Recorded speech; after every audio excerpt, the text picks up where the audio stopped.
Chers amis, vous le savez maintenant, le concept divin du succès n'est pas celui de la société moderne. Il est vrai que les attentes, les réalités et la pression de cette société semblent omniprésentes. Mais vous et moi devons faire le choix vital d'adopter le point de vue de Dieu. Nous devons arrimer notre manière de penser le succès à celui de Dieu. Nous devons laisser couler librement en nous la pensée de Dieu à propos de la réussite que nous sommes destinés à réaliser ici-bas. Cela va nous éviter des frustrations inutiles ou des satisfactions mensongères. Cela va nous prémunir de la gloire éphémère et surtout de la honte éternelle. J'aimerais lire à cet effet une portion de l'épître de Jacques que nous trouvons au chapitre 4, à partir du verset 1 jusqu'au verset 4. Jacques 4, 1 à 4. D'où viennent les luttes et d'où viennent les querelles parmi vous? N'est-ce pas de vos passions qui combattent dans vos membres? Vous convoitez et vous ne possédez pas. Vous êtes meurtriers et envieux et vous ne pouvez pas obtenir. Vous avez des querelles et des luttes et vous ne possédez pas parce que vous ne demandez pas. Verset 3. Vous demandez et vous ne recevez pas parce que vous demandez mal, dans le but de satisfaire vos passions. Adultères que vous êtes. Ne savez-vous pas que l'amour du monde est inimitié contre Dieu? Celui donc qui veut être ami du monde se rend ennemi de Dieu. Jacques 4, verset 1 à 4. Comme vous le voyez, nos passions charnelles ainsi que les convoitises du monde sont la source des luttes et des palabres qui nous éloignent les uns des autres. Ce sont elles qui nous font nous sentir mal et entretiennent en nous la jalousie. Elles ont rendu beaucoup d'entre nous envieux et terriblement aigris. Pour ces choses éphémères, plusieurs ont jeûné et prié, mais sans résultat. De nombreux projets, de nombreux programmes, même les plus spirituels, ont été engagés sans résultat, sans gain de cause, et cela nous a transformés en des frustrés spirituels. Jacques dit, vous ne possédez pas parce que vous ne demandez pas. Vous demandez et vous ne recevez pas parce que vous demandez mal. Vous demandez mal dans le but de satisfaire vos passions. Chers frères et sœurs, combien en connaissez-vous qui ont abandonné le ministère parce qu'ils n'ont pas atteint le standard du succès tel que fixé par la conscience collective? Car pour beaucoup, oui, pour beaucoup d'entre nous, le succès du ministère, c'est entre autres manifester une onction extraordinaire avec des miracles époustouflants. C'est avoir une ou plusieurs grandes églises avec des milliers et des milliers de fidèles. C'est posséder de belles et de grosses voitures. C'est posséder également une ou de grandes maisons. C'est disposer d'un ou de plusieurs comptes bancaires bien fournis. C'est avoir une renommée nationale et internationale. Oui, entre autres, c'est tout cela. Ce standard du succès dans le ministère a fait que beaucoup ont finalement renoncé parce que découragés de ne pouvoir l'atteindre malgré les nombreux sacrifices c'est-à-dire la probité dans le ministère, une vie de sanctification, la fidélité dans le ministère, les multiples jeûnes, les prières intenses, les nuits sans sommeil, les humiliations et les persécutions. Oui, tous ces sacrifices sans pouvoir atteindre ce niveau qu'ils ont tant convoité. Et d'autres, pour y arriver, ont finalement choisi de se compromettre. Oui, ils ont choisi de se compromettre en employant des méthodes que seuls les enfers inspirent. Combien sont-ils, ceux d'entre nous, qui croupissent sous le poids de la frustration, sous le poids de l'amertume, de la jalousie, de l'envie et du découragement, parce que n'ayant pas pu atteindre le standard de succès fixé par la société moderne. Vous en connaissez certainement qui, pour réaliser le succès selon le monde, se sont laissés emporter par les flots de la compromission qui, semble-t-il, est devenue la norme de la percée sociale. Mais, chers amis, à quoi sert-il d'être frustré pour des choses que vous n'avez jamais été prédestiné à posséder ou à réaliser? Pourquoi envier?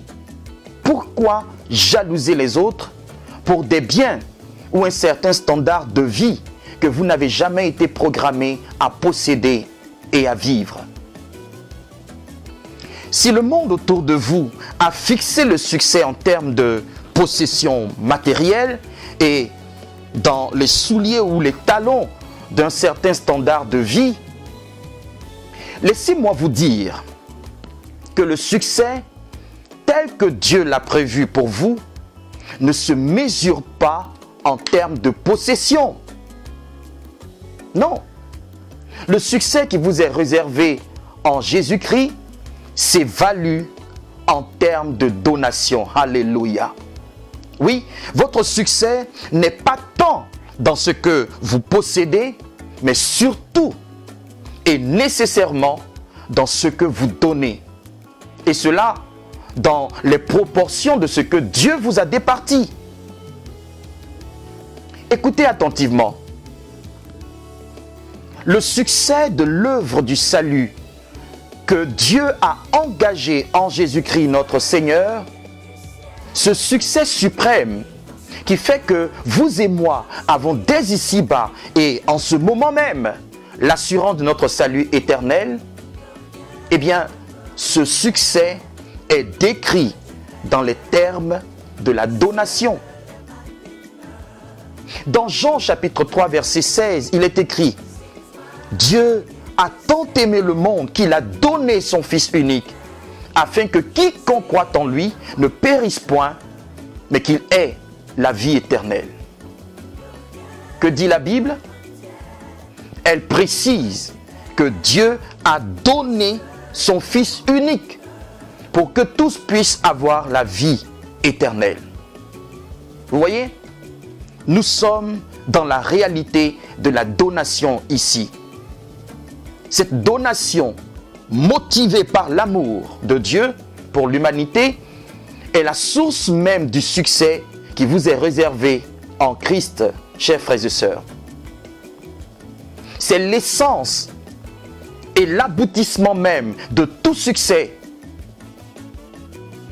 Oui, bien-aimés, tout succès qui ne se conjugue pas dans les termes de la donation inspirée et conduite par Dieu n'est pas un succès.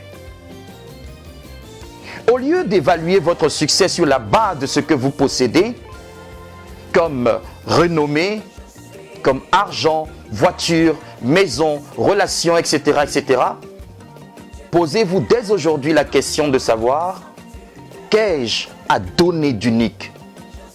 Qu'ai-je à donner d'original aux autres de la part de Dieu et pour la gloire de Dieu? La réponse à cette question, ainsi que son activation fidèle, voilà ce qui mène au succès modèle. Chers amis, nous l'avons dit plus haut, votre succès, quel qu'il soit, dans quelque domaine qu'il est censé se manifester, n'est pas essentiellement attaché à ce que vous possédez, mais il s'actualise surtout et davantage dans ce que vous donnez, selon la portion de grâce que Dieu vous a faite. Dans Actes chapitre 20, le verset 35, la Bible dit « Il y a beaucoup plus de bonheur à donner qu'à recevoir. » Oui, il y a beaucoup plus de bonheur à donner qu'à recevoir. Et dans 1 Corinthiens 4, verset 7, nous lisons ceci. « Car qui est-ce qui te distingue? Qu'as-tu que tu n'aies reçu? Et si tu l'as reçu, pourquoi te glorifies-tu comme si tu ne l'avais pas reçu? » Et dans Jean chapitre 3, verset 27, il est écrit « Un homme ne peut recevoir que ce qui lui a été donné du ciel. » Un homme ne peut recevoir que ce qui lui a été donné du ciel. Ces propos extraits de Jean 3, verset 27, sont de Jean le Baptiste. C'est la réponse qu'il a donnée à ses disciples quand ceux-ci semblaient offusqués du fait que le ministère de Jésus attirait plus de monde. Voici le rapport qu'ils ont fait à leur leader, si vous voulez, à leur mentor. « Rabbi, celui qui était avec toi au-delà du Jourdain et à qui tu as rendu témoignage, voici, il baptise et tous vont à lui. » Bien-aimés, permettez-moi de parler franchement. Pour un tel succès dans votre vie, pour un tel succès dans votre travail, dans votre commerce, pour un tel début de succès dans votre ministère ou dans votre carrière professionnelle ou artistique, des leaders, des religieux, des politiques, des collaborateurs, des voisins, des membres de votre famille et même des amis sont prêts à vous salir, prêts à vous dénigrer et à colporter des insanités sur vous. D'autres sont prêts à vous faire éliminer, à vous écarter de la course et pour cela, ils vous tendent des pièges et sont prêts même à vous empoisonner ou à vous faire assassiner. Mais qu'a fait Jean le Baptiste devant le succès de Jésus? La réponse qu'il fit à ses adeptes en dit long, n'est-ce pas? Jean-Baptiste n'était ni jaloux, ni envieux, ni complexé. Jean était Jean. Et voici ce qu'il dit. Un homme ne peut recevoir que ce qui lui a été donné du ciel. Puissions-nous, chers bien-aimés, nous convertir à cette façon de voir. Alléluia. Voyez, Jean ne possédait ni maison luxueuse, ni véhicule, ni vêtements en vogue. Il avait en tout et pour tout un vêtement de poil de chameau et une ceinture de cuir autour des reins. Il vivait dans le désert et se nourrissait de sauterelles et de miel sauvage. Jean, nous le savons, n'a fait aucun miracle. Et à la fin, ses fidèles l'ont tous quitté pour suivre Jésus. Et vous le savez certainement, Jean le Baptiste est mort décapité dans une prison. Que direz-vous alors, chers amis? Jean a-t-il échoué ou a-t-il réussi? Jésus également n'avait ni maison, ni compte en banque, ni femme, ni enfant, ni. Mais il a enrichi le monde de la vraie richesse, celle que la teigne et la rouille ne peuvent détruire, celle que les voleurs ne peuvent percer, dérober. Pourtant, c'est sur la croix qu'il a dit, tout est accompli. En d'autres termes, j'ai réussi ma mission. J'ai atteint le but. Alléluia. Chers frères et sœurs, Dieu vous réserve des moments de joie authentique. Il a prévu des saisons de vrai bonheur.